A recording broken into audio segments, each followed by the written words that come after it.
Mark Tronson from the Australian Missionary News.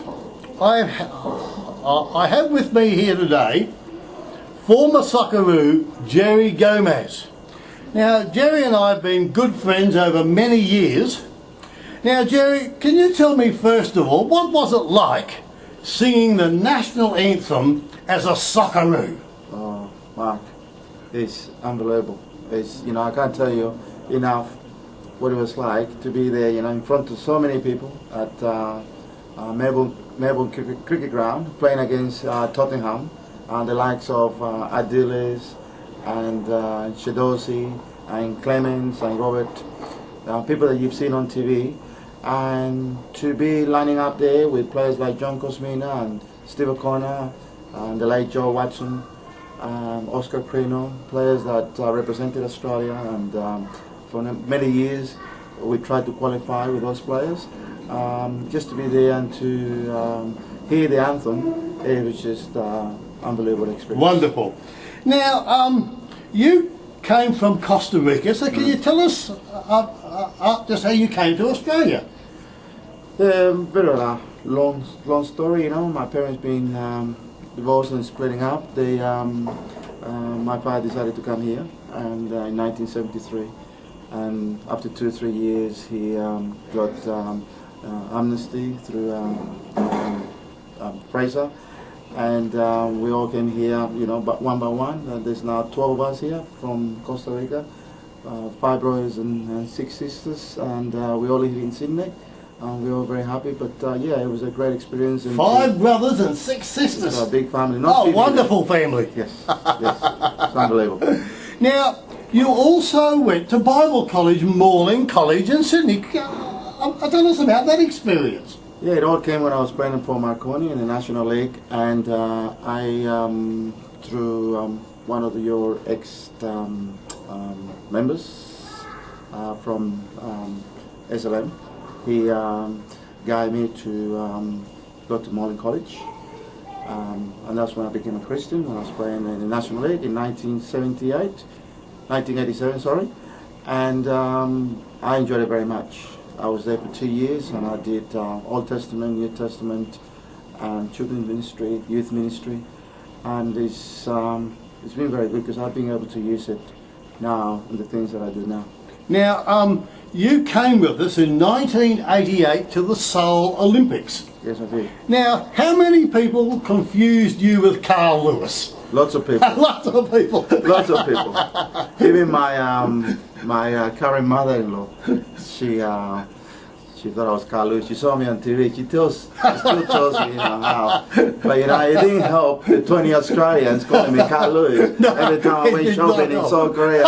It was unbelievable. But it was a good experience. It was, and, yes. And to meet so many sports people involved in sports ministry in the world. That's right. It was once in a lifetime experience. Inspirational, wasn't it? Very inspirational. Okay, now, you've played a very effective role, a very quiet, behind-the-scenes role with the Sydney Football Club. Yes. Now, can you tell us something about that?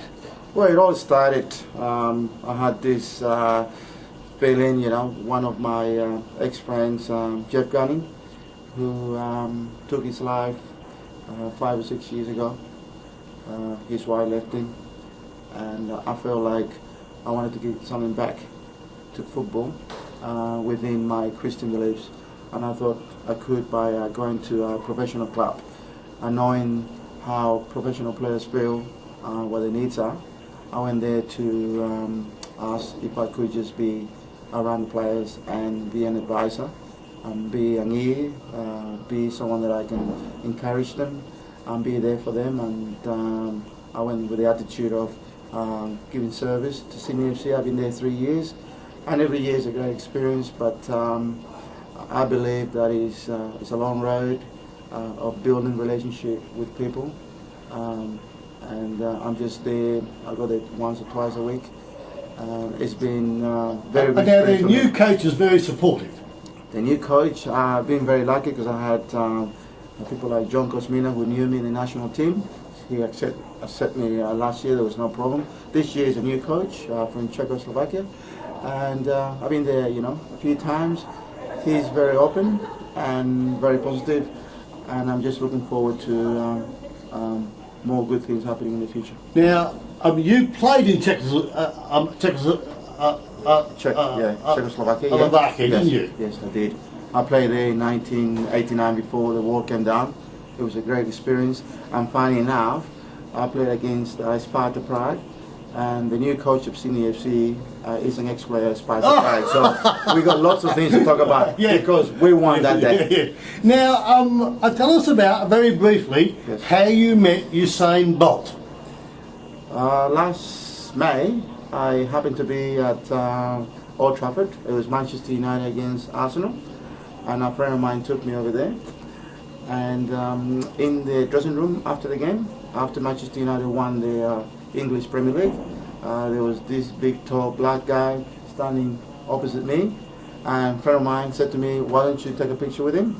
You know, me knowing a lot of athletes, and I said to him, "Who is this guy?" The guy, you know, my friend goes, "This is Usain Bolt." And I said, "Who is Usain Bolt?" He said, "He's the fastest man in the world." You silly? So I went there and asked him for a picture. Wonderful. Yes. Now, you have a coaching clinic. Yes, I do. I run a business. I went to Sri Lanka 4 or 5 years ago, and one of the things that I learned in Sri Lanka was people in Sri Lanka don't have much of a choice of a lifestyle. In Australia, we're very lucky. So I was running a clothing business as well, and so I decided to go full-time on my business, something that I love, and something that I like to do to give back to the kids what I learned. So that's what I do full-time. So I work in schools, I work in clubs, and it gives them an opportunity as well to give back to the kids, some of the values that I learned in my life. Well, Gerry Gomez, thank you so very much. You've been a good friend I've just admired for many years. And this is Mark Johnson signing off for the Australian Missionary News. Thank you, Mark. God bless you.